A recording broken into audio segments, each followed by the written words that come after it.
"Fly this helicopter and I'll marry you," the CEO said, loud enough for the donors to laugh, eyes sliding over the janitor's coveralls like they were a joke. "Hi, careful," someone added, snickering. "He might mop the sky on the way up." The words landed sharp and public. A dare wrapped in silk cruelty, cameras already angling closer. He didn't smile, he didn't bristle. He just looked past her, listening to the blades beginning their idle thrum, the sound not quite right. "By the way, where are you watching from? Tell me in the comments below." The laughter swelled, champagne glasses clinking, heels clicking on polished concrete as if the hangar itself approved. She tilted her head, satisfied, power radiating from a tailored suit that cost more than his car. The crowd expected a flinch, a muttered apology, a retreat back to the shadows where labor belonged. Instead, he stepped aside with a calm that felt out of place, hands folding around a rag still warm from friction, eyes tracking the aircraft like it was a living thing. Didn't they see the quiet calculation? They didn't hear what he heard beneath the noise. They just saw a janitor who knew his place, or so they thought. This wasn't a story about a joke gone too far. It was about how quickly laughter dies when truth starts moving. He was Idris Cole, and tonight he was supposed to be invisible. The snapback came without heat. He finished his sweep, nudged a cone back into alignment, and nodded to the ground crew with the same courtesy he offered everyone. Calm sat on him like a well-worn jacket, unshakable, earned. When someone barked at him to clear the area, he complied, stepping into the labor corridor where the lights buzzed and the floor bore the scars of real work. He didn't look back at Aurelia Voss, the woman who ran towers and headlines, because looking back never helped anyone land safely. What grounded him was waiting at home. A small kitchen with a crooked chair leg he kept meaning to fix. A lunch packed with care, and a note folded twice because it mattered. A daughter who trusted him to show up every morning, no excuses. He'd chosen nights because nights were quieter, because quiet let him keep his past buried and his promises intact. The job paid enough. The silence cost him less than the sky once had. The hangar doors yawned open and the helicopter rolled forward, engines rising from a whisper to a confident snarl. Donors gathered near the rope line, phones lifted, a charity banner fluttering in the wash. Aurelia stood at the edge of it all, chin lifted, rehearsing sound bites in her head. Her niece, Marin, climbed aboard with a grin that flickered toward nerves. Someone snapped another photo. The smell of fuel mixed with citrus cologne. Idris felt the vibration through his boots and paused. It wasn't dramatic, just a hitch, a fractional lag as the rotor reached for harmony and missed by a breath. He closed his eyes for half a second, counting, then opened them. The sound didn't settle. It argued with itself. He set the rag down, heart steady, and watched the pilot compensate, overcorrect, settle again. "Clear the deck," a supervisor shouted, authority bouncing off steel. Idris moved, but his gaze stayed fixed on the tail, on the shimmer where heat blurred lines that should have been clean. He tasted metal. His chest tightened with an old, familiar focus. He remembered hands on controls, the way panic lies to you, the way machines tell the truth if you listen. The helicopter lifted. Applause broke out, thin and eager. Aurelia waved, already turning to greet a reporter. The craft yawed a degree too far, corrected, yawed back. Idris's jaw set. He stepped toward the line, then stopped himself. A janitor crossing ropes never ends well. He breathed out through his nose, slow, grounding the impulse. Marin's face pressed to the window, excitement cutting through fear. He saw his own kid in that look, the trust. The blades bit the air harder, the pitch climbing. The sound sharpened, a warning dressed up as confidence. Idris's pulse stayed even. He'd seen worse, he'd fixed worse, but not from here. Not without permission that never came. Aurelia laughed at something said behind her, a hand dismissing the sky as if it obeyed her schedule.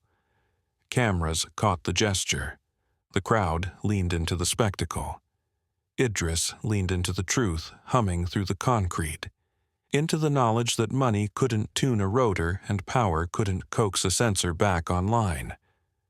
The helicopter banked, just a hair, then steadied, for now. He wiped his hands on his coveralls and waited, positioned where power never looked, listening as the machine told him exactly how much time they had left. The sound followed him as he walked the labor corridor, a thin vibration that threaded through steel and bone. Idris didn't rush. Rushing made mistakes louder. He counted steps, let the echo of the blades fade into something he could dissect, and pushed through the side door into the cooler night air behind the hangar. The wind carried fuel and salt from the nearby water, familiar enough to steady him. He leaned against the wall, eyes half-lidded, replaying the hitch in the climb. Not catastrophic, not yet. The kind of problem that waited for arrogance to look away before it showed its teeth. He flexed his fingers, feeling the old stiffness in his knuckles, the memory of controls that vibrated just like that when a sensor lied. Somewhere above, a machine was pretending to be fine. A radio crackled nearby. Ground crew chatter overlapped, all confidence and protocol. Idris listened without being seen, nodding once as if someone had asked his opinion. He didn't need to announce himself. Machines never cared who you were, only whether you listened. He clocked out on time. That mattered. Promises mattered. He washed his hands at the sink that never quite drained, scrubbing oil from the lines like they were evidence. The mirror showed a man with tired eyes and a calm mouth, a uniform that made people think they knew his story. He shut off the tap and headed for the bus stop, the night swallowing the hangar's glow. Home was 3 stops and a short walk. He let the city's hum replace the rotor's whine, let ordinary sounds take over.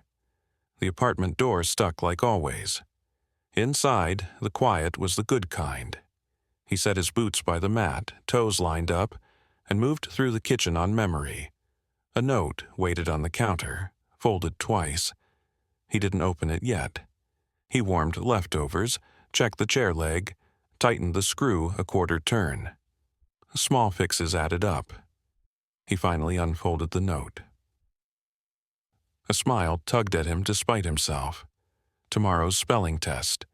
A doodle of a helicopter with crooked blades and a stick figure waving. He exhaled, slow. He had traded sky for mornings like this and never regretted it. His phone buzzed. A local news alert slid across the screen. Photos from the charity event already circulating. He didn't tap it. Fame had a way of finding you if you let it. He set the phone face down and ate standing up, mind drifting back to the hitch, the yaw, the shimmer. He pictured Marin's face at the window and forced the image away. Worry without action was just noise. Sleep came light. He woke before dawn, the vibration back in his bones like an alarm.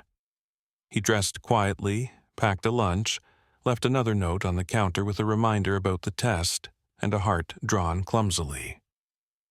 Outside, the sky was low and gray, the kind of morning that pressed down on the city. At the terminal, the hangar buzzed louder than usual. News vans idled. A supervisor paced with a tablet, jaw tight. Idris took his place where he was supposed to be, mop bucket rolling obediently at his side. He listened. The helicopter had landed overnight without incident. A scheduled inspection had been moved up. Optics, someone muttered.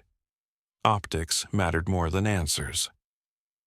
Aurelia Voss arrived surrounded by aides, her confidence intact, her laughter polished. She didn't look at him. That was fine. Power liked clean lines and simple stories. He worked the edge of the floor, eyes flicking to the tail assembly, the panel seams.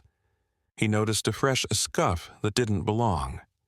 He paused, then kept moving.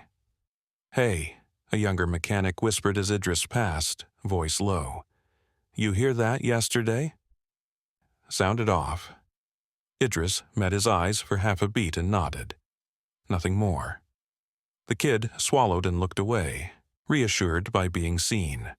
Reputation leaked like that sometimes, in glances and pauses. The inspection team gathered, clipboards, cameras. The rotor spun again, slow, deliberate. Idris felt it in his teeth. The hitch was still there, buried deeper now, masked by adjustments that treated symptoms. He tightened his grip on the mop handle and waited. By the way, if stories about quiet skill and overlooked people hit you where you live, subscribe and stick around. There's more beneath the surface here than a charity flight. A reporter laughed at something off camera. Aurelia's hand lifted, dismissive, already crafting the narrative. The machine complied for the moment, lifting clean, the crowd relaxing. Idris counted anyway. 1, 2, 3. On 4, the sound wavered, subtle enough to fool anyone listening for applause. He stepped back into the shadow of the service corridor, positioned where power never looked, and watched the helicopter climb into a sky that didn't care about status. The truth hummed louder now, insistent. He checked his watch. Time was thinning. The helicopter climbed into the low gray, the sound thinning as distance swallowed detail, and Idris stayed where he was, counting under his breath. The truth hummed louder than applause. A thin wire stretched tight. Time was thinning too, the kind that frays quietly before it snaps. Inside the hangar, the mood shifted from celebration to choreography. Aides clustered, clipboards moved. Aurelia's smile held, polished and unbothered, as if gravity itself answered to her schedule. "Let's keep this clean," she said, voice carrying without effort. "We're not inventing problems today." Heads nodded. Cameras followed her, not the sky. Idris pushed the mop along the edge of the floor, water whispering against concrete. He listened to radios bleed, confidence. Telemetry's green. Compensation within tolerance. He heard what they didn't say. He smelled hot metal under citrus cologne. He watched heat shimmer where it shouldn't, a mirage that lied prettily. "Hey," the younger mechanic murmured again when Idris passed, eyes darting. "You always hear stuff like that?" Idris shrugged, barely there. "Machines talk," he said. "Most people don't listen."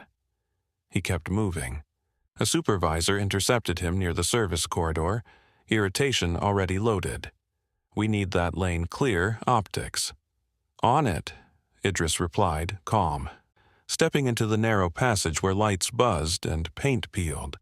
Power never looked here. He paused, palm resting on cool steel, and closed his eyes for a beat. The sound threaded through the structure, a fractional lag between promise and reality. He exhaled. In the corridor, voices leaked from a half-open door. Operations. Tension sharpened syllables. "She wants another pass for the press. We've adjusted." "It's fine." Fine was a lie people told themselves when they didn't want to slow down. Idris moved a cone back into place and drifted closer, not eavesdropping so much as existing where sound pooled.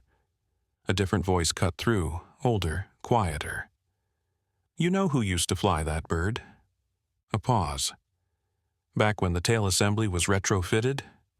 Someone scoffed. "Who?" "The janitor," the voice said. "Different name then." "Different uniform." A beat. Guy kept everyone alive when the sensors went blind. A laugh followed, brittle. "Sure." Idris kept his eyes on the floor. Reputation leaked like that sometimes, never where it mattered, always too early or too late. He rolled the bucket away as if nothing had been said. Outside, the helicopter banked for the pass. The crowd leaned in again. Aurelia lifted a hand, practiced ease, her words catching the wind. See? Perfect. Cameras drank it up. The sound wavered on 4. Idris stopped, not because he meant to, but because his body did. He counted again, felt the vibration climb his boots. The pilot corrected. The machine complied, then argued. Idris's jaw tightened. He scanned the perimeter, cataloging exits, distances, the angle of the runway. Old maps overlaid the present. Aurelia's aide brushed past him.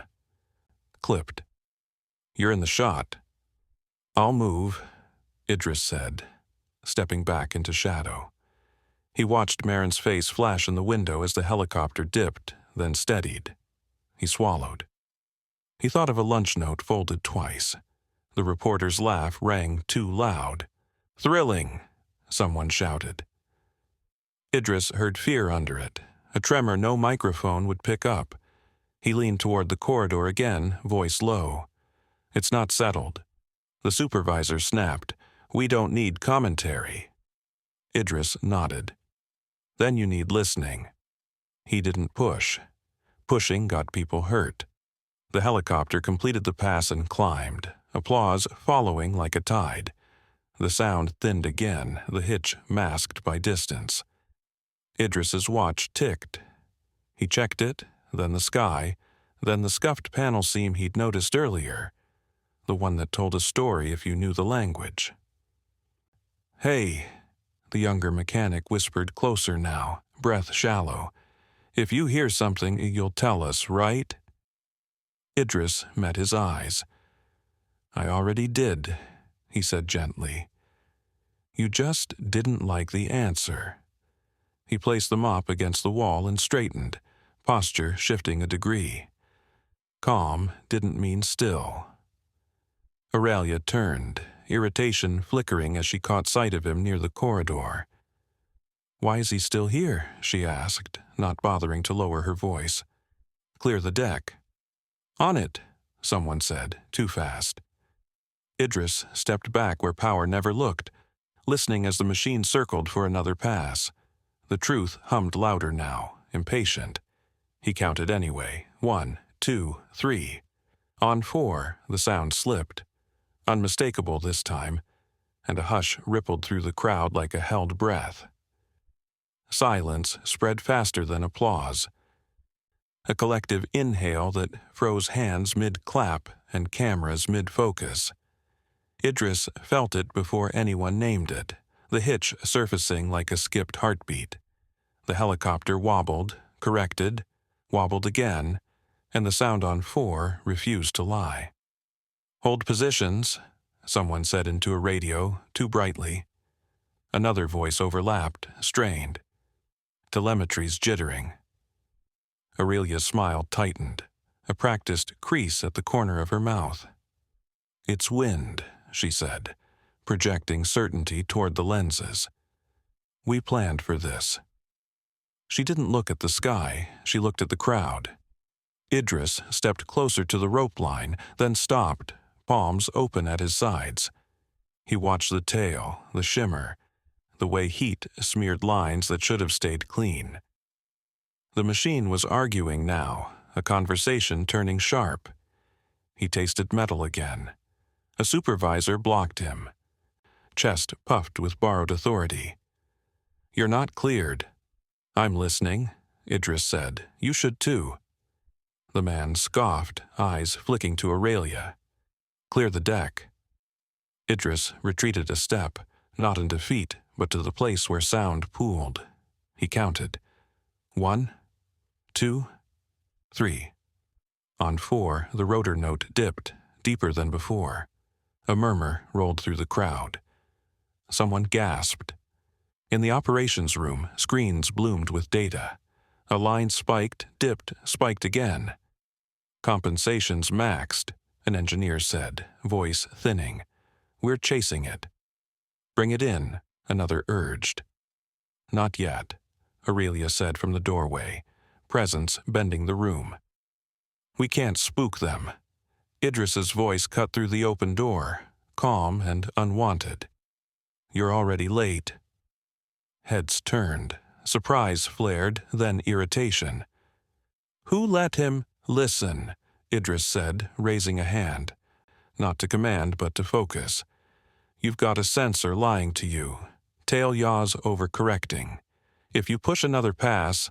Aurelia stepped forward, eyes cold. This isn't your place. Idris met her gaze, steady. The machine doesn't care about place.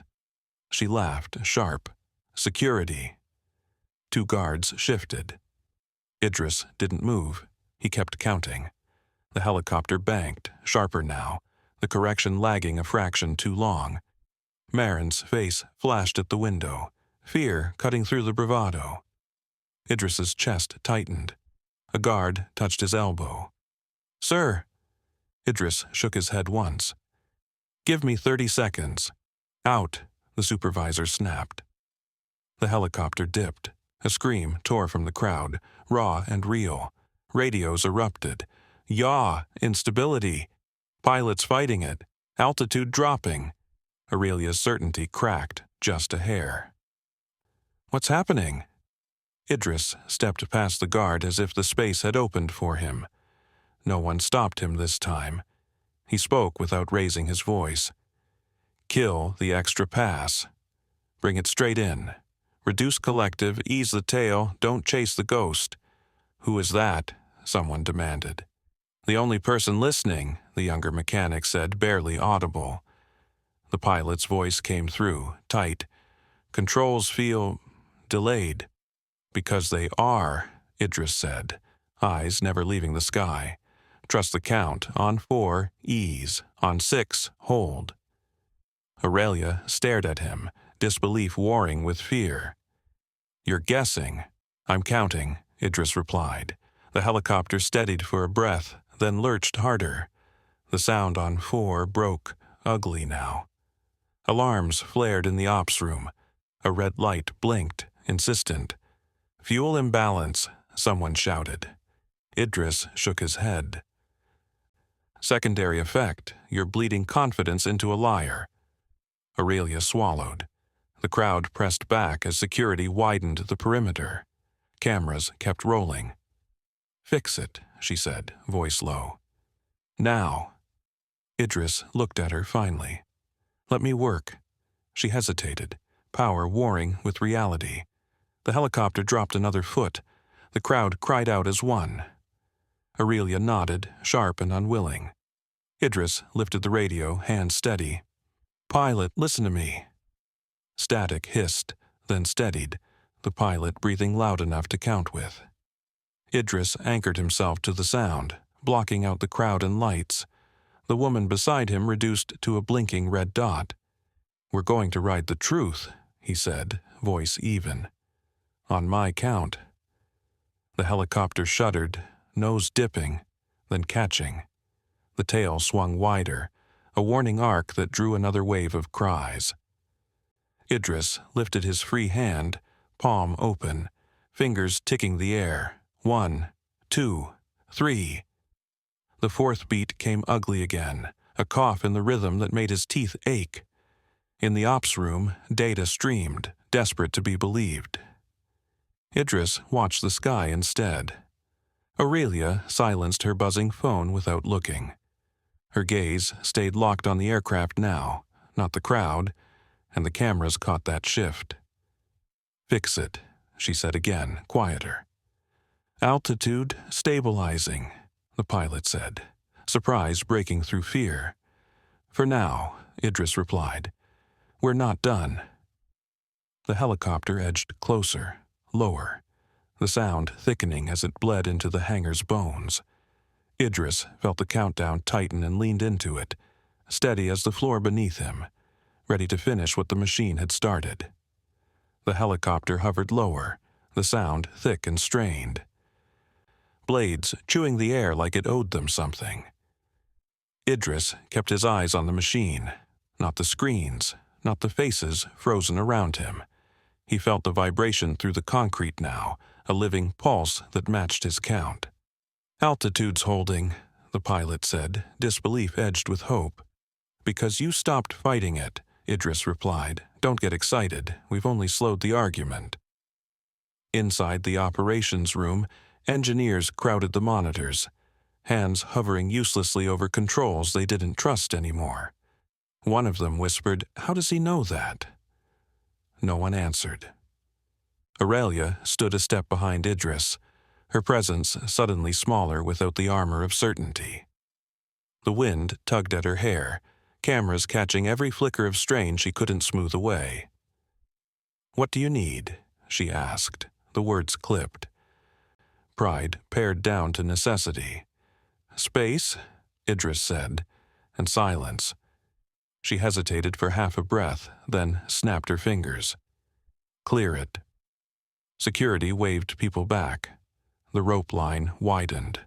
The hangar swallowed the noise until only the helicopter remained, loud and unforgiving. Idris lifted the radio again. "Pilot, you're doing fine. I need you to trust the count and ignore the alarms unless I tell you otherwise." "That's against protocol," the pilot said.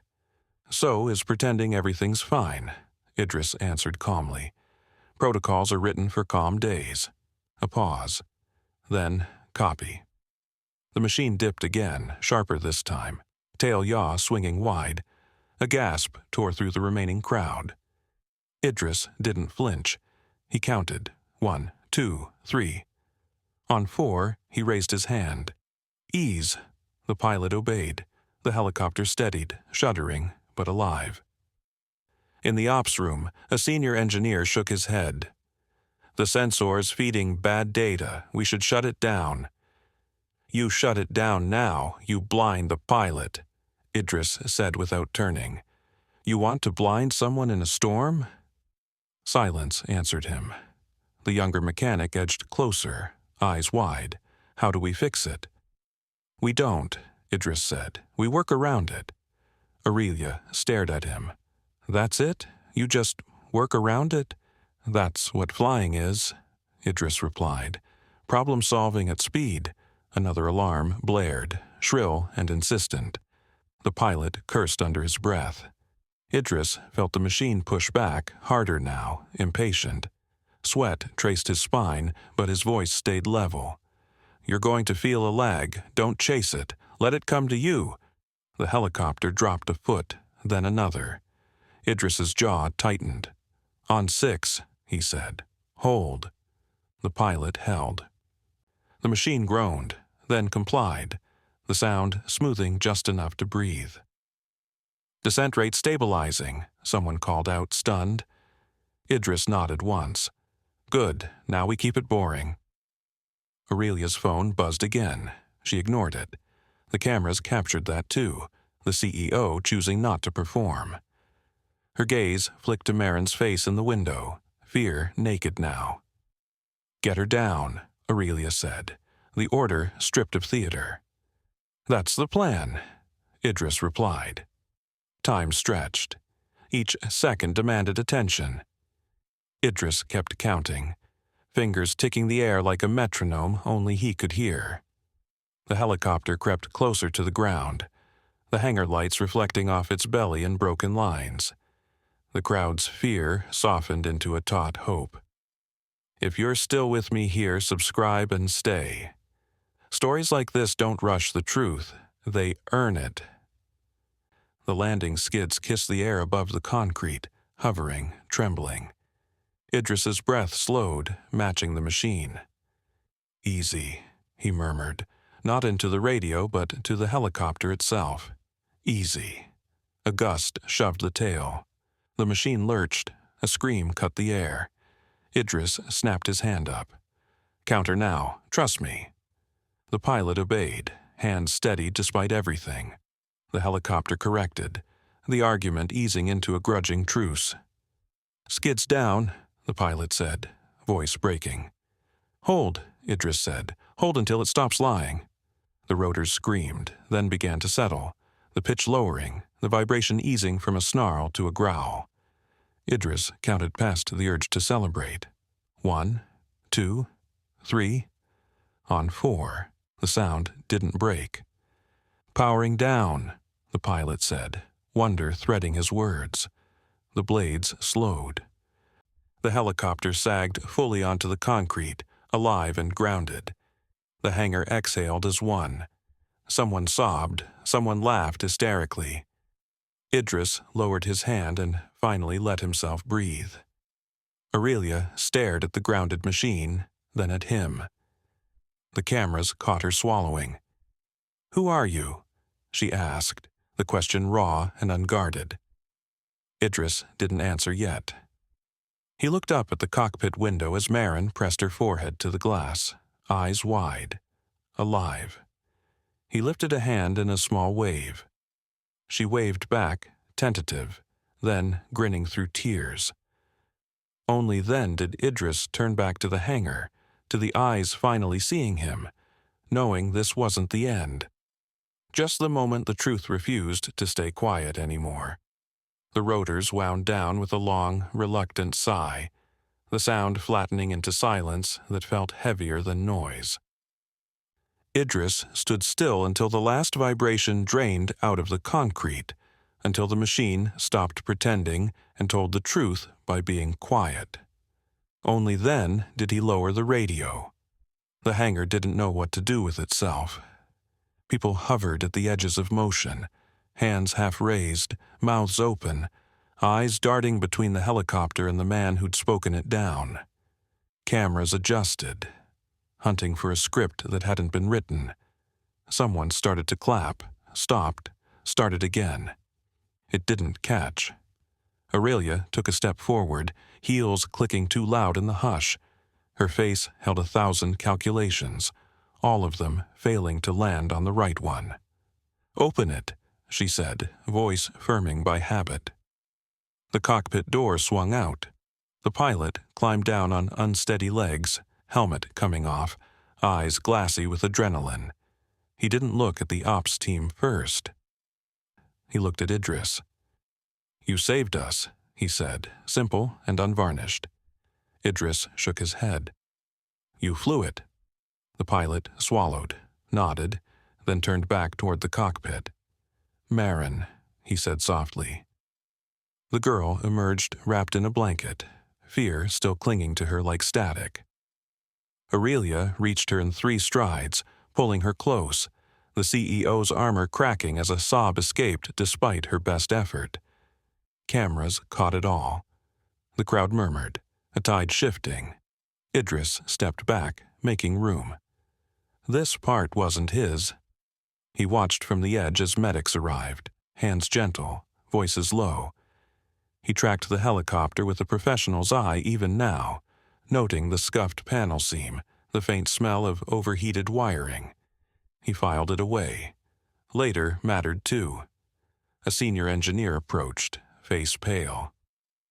"You were right," he said, not meeting Idris's eyes.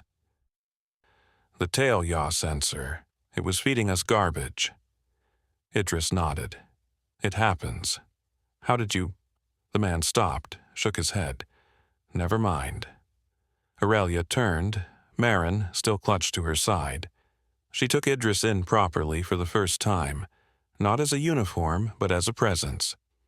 "You knew," she said, not a question. "I listened," Idris replied.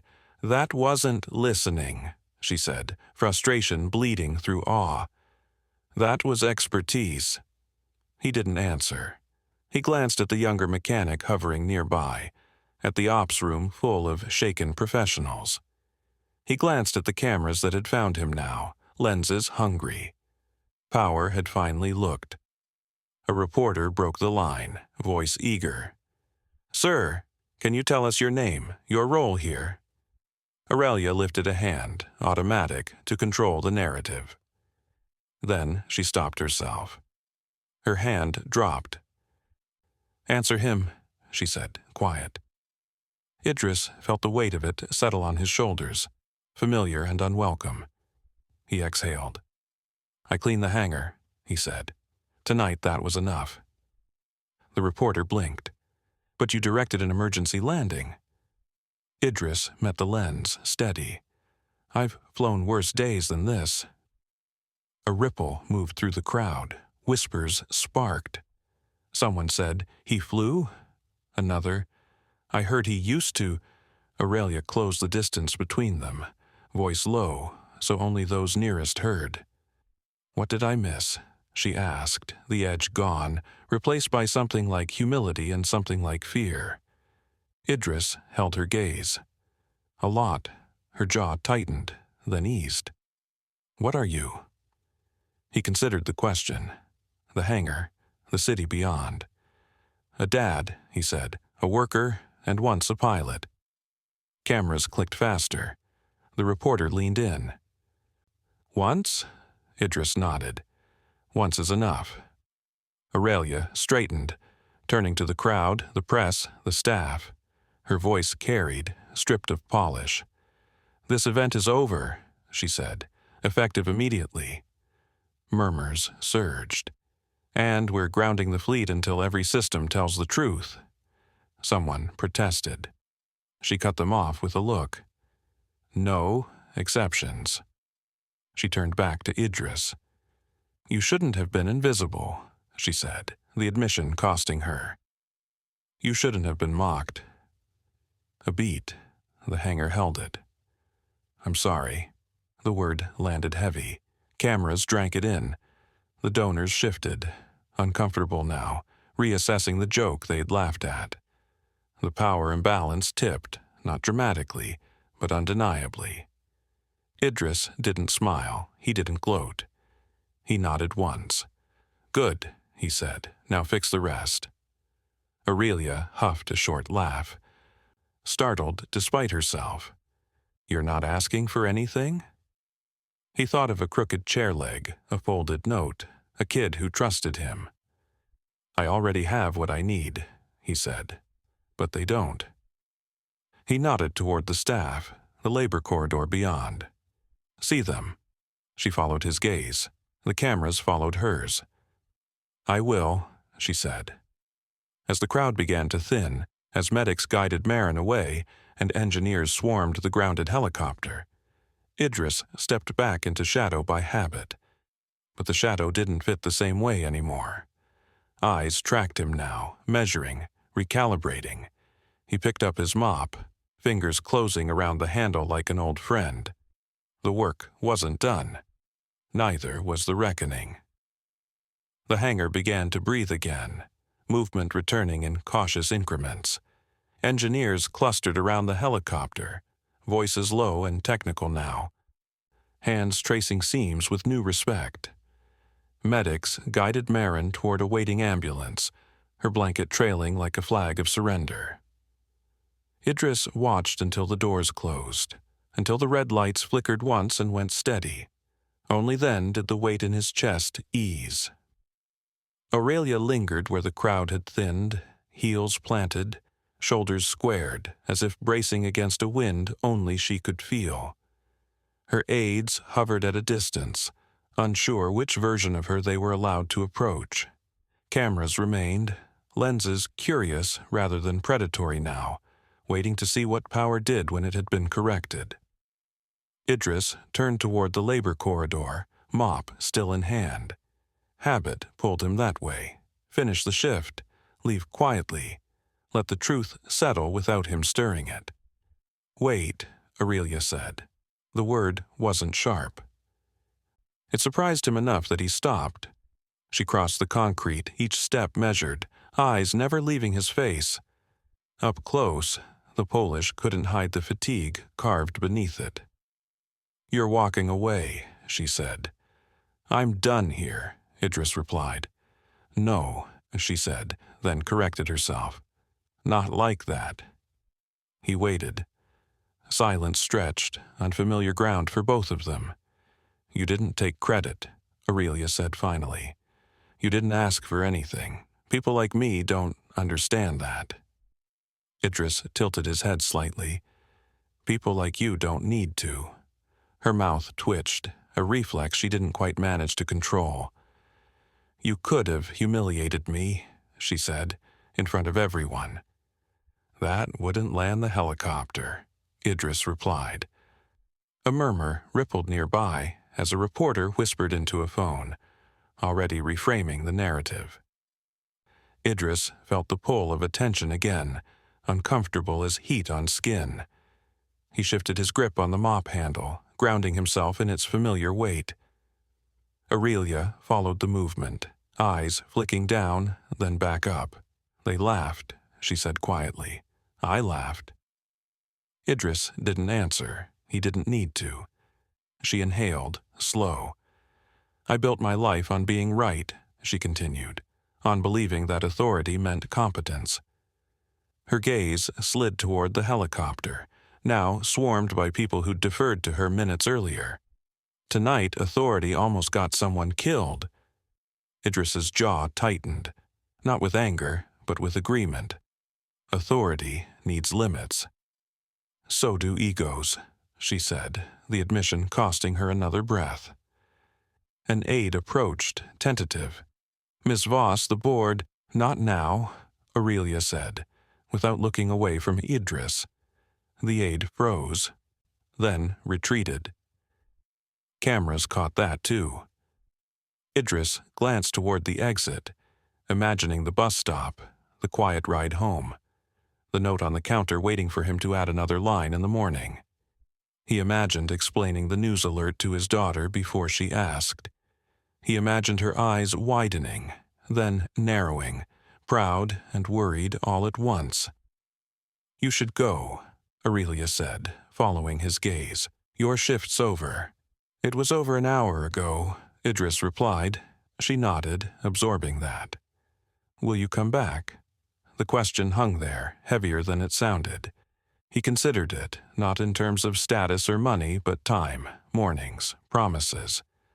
I work nights, he said. That won't change. I can make space, she said quickly, then slower, catching herself. We can make space. Idris met her eyes. Start by listening. Aurelia held the gaze, then nodded once, sharp and sincere. I will. The younger mechanic hovered nearby, hands shoved into his pockets, awe warring with nerves. Hey, he said to Idris, voice low. Thanks. Idris smiled, just barely. Keep listening. As Idris turned away again, a reporter called out, Sir, what should we call you? He paused at the edge of the corridor, the place where sound pooled and power faded. He didn't turn around. Call me the guy who heard it, he said. He stepped into the corridor, lights buzzing overhead, the familiar comfort of invisibility tugging at him. But it didn't hold.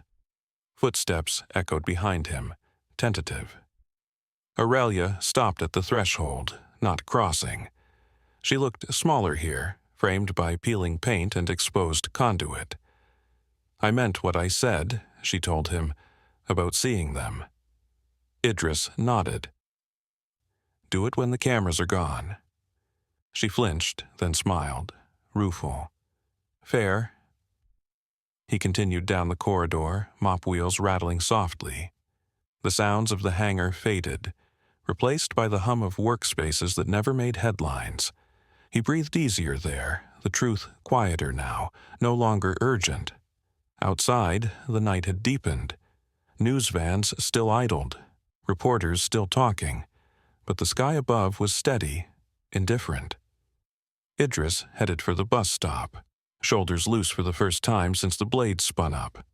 His phone buzzed. A text from an unknown number. She's okay. Asked about you. He stopped under a flickering streetlight, thumb hovering, then typed back a simple reply. Good. As the bus pulled up, doors hissing open, Idris stepped aboard, carrying with him the echo of a machine brought home, and the knowledge that some reckonings didn't end when the noise stopped. The bus hissed away from the curb, leaving Idris under the flickering streetlight with the city settling back into itself.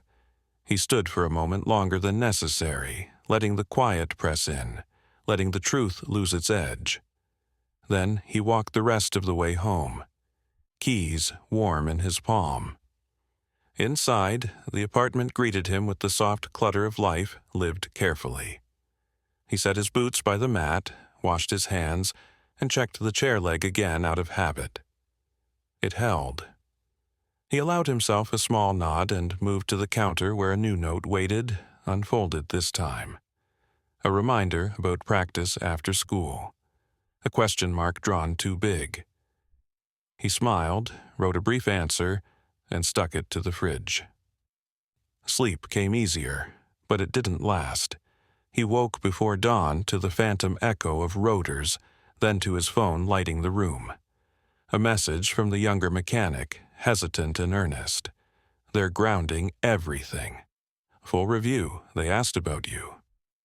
Idris set the phone down without replying. The city could ask. He'd decide what to give. Morning brought the usual choreography. Breakfast, backpacks, a walk to school. He listened as his daughter talked about spelling words and a new game at recess, her voice steadying him more than any quiet ever had. At the gate, she hugged him tight, then pulled back to study his face. "You look tired," she said. "Long night," he replied. "Did you fix something?" He paused, then nodded. "Yeah, I did." She grinned, satisfied, and ran off. Idris watched until she disappeared into the building, then turned back toward the street, shoulders light. The news caught up with him anyway. Screens in the bodega looped footage of the landing, the wobble, the silence. A headline scrolled about humility and heroes, about listening. He paid, nodded to the owner, and stepped back outside before the loop reached the joke again. At the terminal, the mood had changed. People looked up when he passed, then away, unsure of the rules. The labor corridor hummed as always, but voices softened, pauses longer. He worked his route, mop gliding, ears open. Machines told calmer stories today. Aurelia arrived without an entourage, hair pulled back, suit replaced by something simpler. She didn't announce herself. She found Idris where the corridor met the hangar and waited until he finished a pass. "Good morning," she said. "Morning," he replied. "I meant what I said," she continued. "We're starting with listening." She gestured toward a small conference room, door open, no cameras. "I want you there, not to perform, to advise."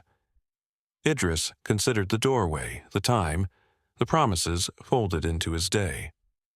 "After school pickup," he said. She nodded. "Of course." They stood there, awkward and honest. "For what it's worth," she added, "the board is nervous." "They should be," Idris said. A hint of a smile crossed her face. "Fair." He returned to his work.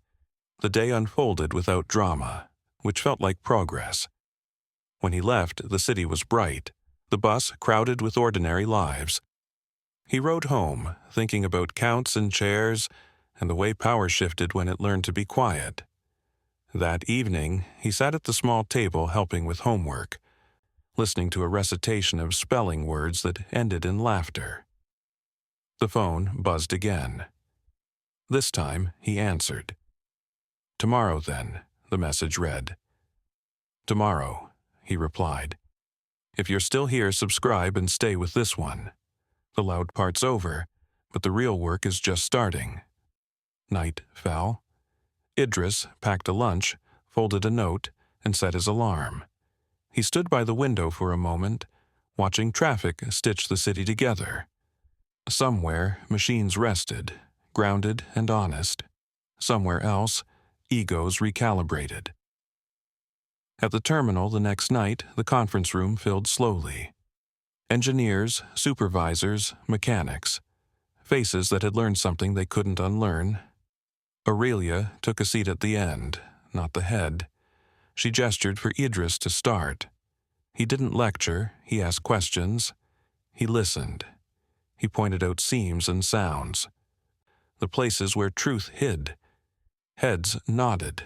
Notes filled pages. The room changed shape around the work. When it ended, Aurelia stood. "This is how we do it," she said. Not to cameras, not to donors, but to the people who kept things flying. Together. Idris gathered his things. He had a bus to catch, a promise to keep. As he stepped back into the corridor where power never looked, he felt the shift lock in, quiet and durable, like a machine finely tuned to tell the truth. The meeting dissolved without applause, chairs scraping softly as people returned to their work with a different weight in their steps. Idris slipped back into the corridor, mop in hand, the familiar rhythm grounding him. The shift had changed, but the work hadn't. That mattered. Word traveled anyway, not as headlines this time, but as glances and pauses. Engineers asked before adjusting. Supervisors listened before speaking. The younger mechanic caught Idris's eye and nodded, a silent thanks that didn't ask for anything back. Idris nodded once in return and kept moving. The helicopter stayed grounded, panels open like ribs, wires exposed to honest air. Idris paused beside it, eyes tracing the seam that had lied so convincingly. He didn't touch it. Not yet. He listened. Machines, when quiet, told better stories. Aurelia watched from a distance, arms folded, not as a commander, but as a student. She didn't interrupt. She didn't perform. When someone disagreed with her, she let it stand until it found its footing. It was an adjustment, visible and awkward, but real. Later, she approached Idris with a folder held loosely, not presented like an offering. "We've got auditors coming," she said. "External, they'll ask questions." "They should," Idris replied. "They'll ask about you," she added. He met her gaze. "Then tell them the truth." She nodded. "I plan to." The day wore on, punctuated by small victories. A faulty gauge replaced, a checklist rewritten, a protocol amended to include listening, not just reading. Idris clocked out on time, as promised, and caught the bus with a sense of rightness that surprised him. At home, dinner steamed on the table, laughter bouncing off walls that held together despite their flaws. Idris listened to stories about recess and spelling tests, about a friend who'd tripped and a teacher who'd smiled anyway. He nodded in the right places, present. After bedtime, he sat at the small table and opened the folder Aurelia had slipped into his bag when he wasn't looking.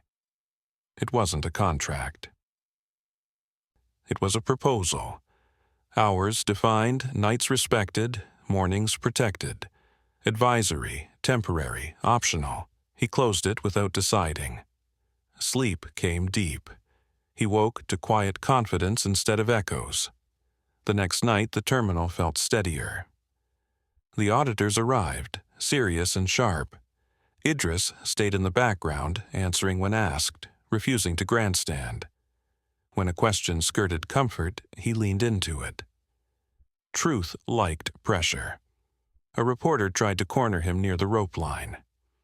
"You're the janitor who landed a helicopter," she said, smile practiced. "I didn't land anything," Idris replied. "I listened." She blinked. "That's not a great headline." "It's a better lesson," he said, and walked away. In the ops room, a debate flared over budgets and timelines. Aurelia listened, then deferred to a mechanic with grease under his nails. Cameras weren't there to catch it. That mattered more. Idris felt the victory take shape not as a moment, but as a habit. Public exposure had done its work. Now it needed maintenance. He kept listening, kept counting, kept returning to the corridor when the noise rose. A message buzzed on his phone during a lull. "Marin wants to say thanks."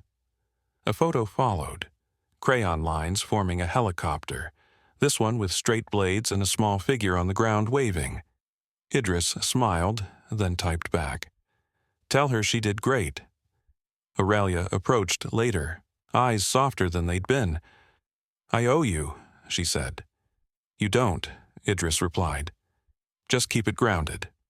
She laughed, a real one this time. You ever miss it? She asked, nodding toward the sky beyond the glass. Sometimes, he said, but I don't miss what it cost. She considered that, then extended the folder again. No rush. Idris took it, not as acceptance but as trust. I'll read it, he said. Outside, rain tapped the windows, a steady percussion that reminded him of counts done right. He finished his shift, rode the bus, and walked the last block under a clearing sky. At the apartment door, he paused, listening to the quiet inside. He stepped in, set his boots by the mat, and checked the chair leg. It held. Later, as he folded a note and set it on the counter, Idris realized the reversal wasn't about who he'd been or who she was becoming. It was about the room they'd made together, where truth could land without applause and stay put. Tomorrow, he would decide. Tonight, it was enough to know the machine was honest again, and so was the world around it. The decision waited with the patience of something that didn't need him to rush. Idris woke before dawn, the apartment quiet except for the hum of the fridge and distant traffic. He brewed coffee, folded a note, and sat at the small table with the folder unopened beside his mug. The city outside held its breath in that gray hour when promises felt possible. He walked his daughter to school, listened to her plans, nodded at the right moments. At the gate she hugged him, then paused. Are you fixing more things tonight? She asked. Maybe, he said, but I'll be home. She smiled, satisfied, and ran off. Idris watched until she vanished into the building, then turned toward the terminal with the folder tucked under his arm like a book he wasn't sure he wanted to read. At the hangar, the helicopter gleamed under work lights, panels closed, seams honest. Engineers moved with purpose, calling out checks that sounded calmer now, less performative. Idris took his place along the corridor, mop gliding, ears open. The machine's silence felt right. Aurelia arrived mid-morning, alone again, carrying 2 coffees. She stopped a respectful distance away. I didn't know how you take it, she said, offering one. He accepted. Thanks. They stood there, not rushing the conversation. Finally, she nodded at the folder. Have you read it? I will, Idris said. She smiled, small and real. That's all I asked. The auditors wrapped their review with fewer notes than expected. A press release went out without his name leading it. The narrative focused on process, not heroics. Idris approved without being asked. It felt like progress. Later, in the conference room, Aurelia took a seat with everyone else. Before we close, she said, I want to acknowledge the people who work where we don't look. She gestured toward the corridor. They saved us. Applause followed, restrained and thoughtful. Idris stayed out of sight, listening as the sound rose and settled without demanding him. That mattered. He clocked out on time. On the bus, he opened the folder and read every line. It was fair.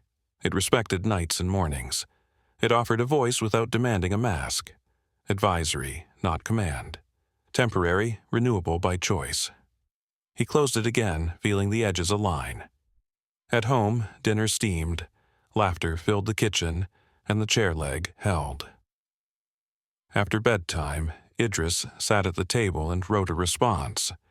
Short, clear, conditional. He slipped it back into the folder. The next night, he handed it to Aurelia without ceremony. She read it once, then again, eyes lifting to meet his. You'll say no if it costs too much, she said. Yes, Idris replied. She nodded. Good. Work resumed with a steadiness that felt earned. The helicopter flew again days later, quiet and true, without banners or cameras. Idris listened from the corridor and smiled when the sound on 4 stayed clean. A reporter tried once more. Idris declined. The story had moved on to systems and safety. That was fine.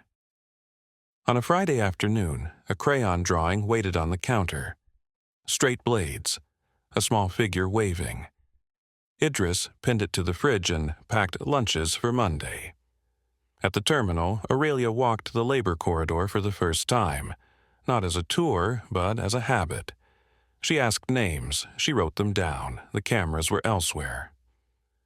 Idris felt the victory settle, not as a peak but as a baseline. Public exposure had done its work, poetic justice had inverted the joke. Now the dignity remained, durable and quiet. He rode the bus home under a clear sky, the city stitched together by lights and ordinary lives. At the apartment door, he paused, listening to the peace inside. He stepped in, boots by the mat, and closed the door on a world that had learned to listen. Morning broke clean and ordinary, which felt earned. Idris rode the bus with the folder light in his bag, the city moving past in practiced rhythms. At the terminal, the hangar doors were already open, work lights dimmed, the day settling into itself without spectacle. Aurelia stood near the labor corridor, not waiting, just present.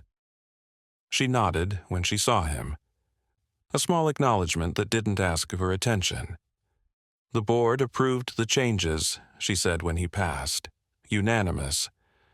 Good, Idris replied and kept walking. The auditors returned their final report before noon. Findings were clear, language precise, responsibility distributed instead of buried. When the press briefing followed, Aurelia stepped to the podium alone. Cameras flashed. She didn't smile. "We failed to listen," she said, voice steady. "That failure nearly cost lives." A murmur rippled.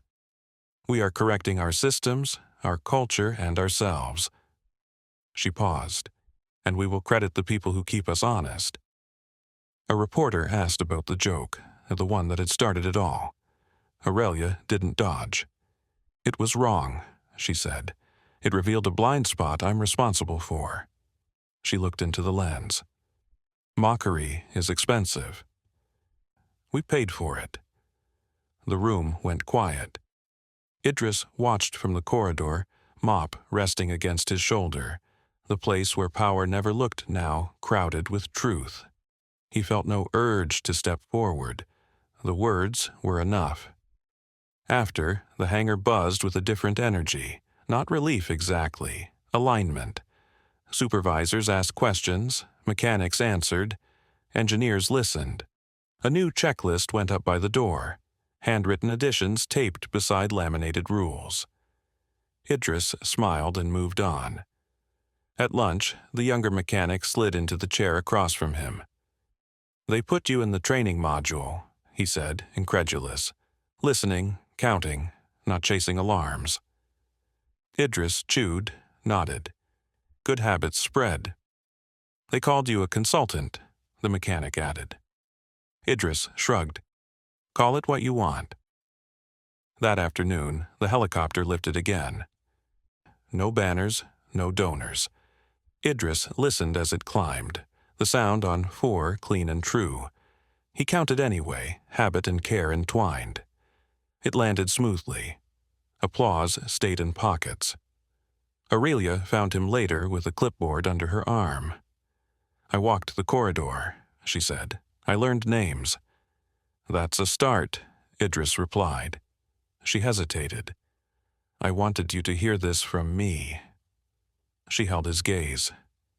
"I won't make you invisible again." He considered her, the hangar, the city beyond.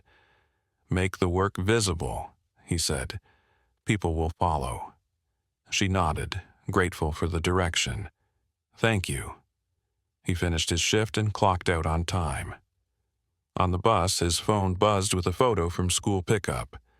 A spelling test with a star drawn too big. He smiled and typed back praise. At home, he cooked, fixed the chair leg one last turn, and folded a note for the morning. The folder sat unopened on the counter now, its decision already lived. Later, as dusk settled, news alerts chimed across the city. Not about heroes, about reforms, about listening, about a company changing because it had to. Idris stepped onto the balcony and listened to the city breathe. He felt the arc complete, not with triumph, but with balance. The joke had inverted itself. The laugh belonged to no one. Dignity remained. He went back inside, boots by the mat, lights low, ready for tomorrow. He paused by the window again, thinking about how quietly change announced itself when it was real.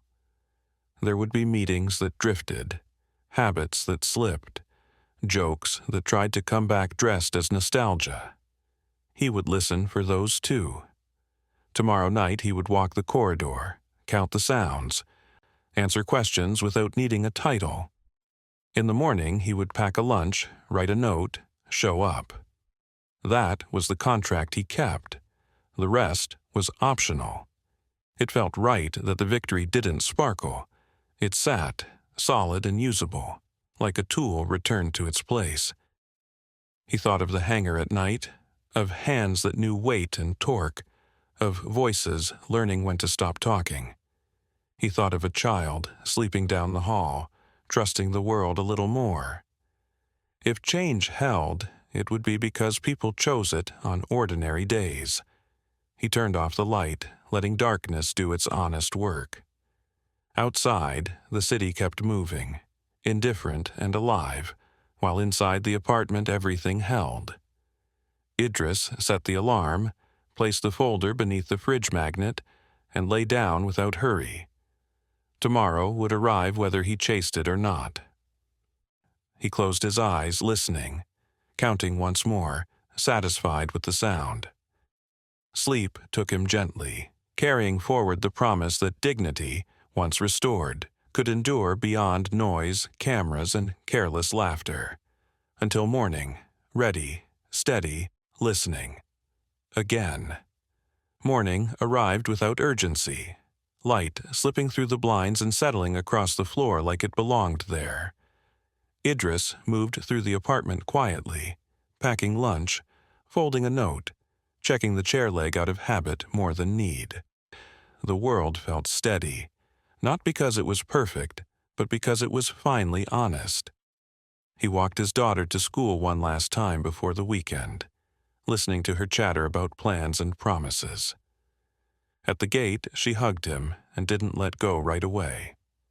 "You're smiling," she said, observant as ever. "So are you," he replied. It seemed to settle it. She ran off, backpack bouncing, trust intact. At the terminal, the hangar held its usual contrasts: polished glass and scuffed concrete, voices raised and voices missed. Idris took his place in the corridor, mop rolling beside him, ears open. He listened as machines woke, as people spoke, as the day found its rhythm. The helicopter lifted cleanly later, sound on 4 steady and true. He counted anyway, not because he had to, but because it mattered. Aurelia passed through the corridor again, clipboard tucked under her arm, nodding to people by name now. She didn't stop him, she didn't need to. The shift had locked in, quiet and durable. Power had learned where to look and where to step back. By afternoon, the terminal returned to ordinary noise. Not celebration, not fear, just work done properly. Idris clocked out on time and boarded the bus, city lights stitching together 1,000 unseen lives. He watched reflections blur in the window and thought about how close everything had come to breaking, and how little it took to keep it whole when listening began. At home, dinner was loud with laughter and stories. Afterward, Idris helped with homework, corrected spelling gently, praised effort honestly. When bedtime came, he tucked the blanket in just right and lingered in the doorway longer than necessary. Later, He stood by the fridge, the folder still held in place by a magnet shaped like a crooked star. He didn't open it. He didn't need to. The decision lived in how he showed up, not what he signed. He stepped onto the balcony and let the night air cool his thoughts. Somewhere beyond the buildings, helicopters traced invisible paths, machines and people trusting one another to tell the truth. Somewhere else, a CEO learned to listen. Somewhere closer, a single dad kept promises. This had never been about proving someone wrong. It had been about proving something right.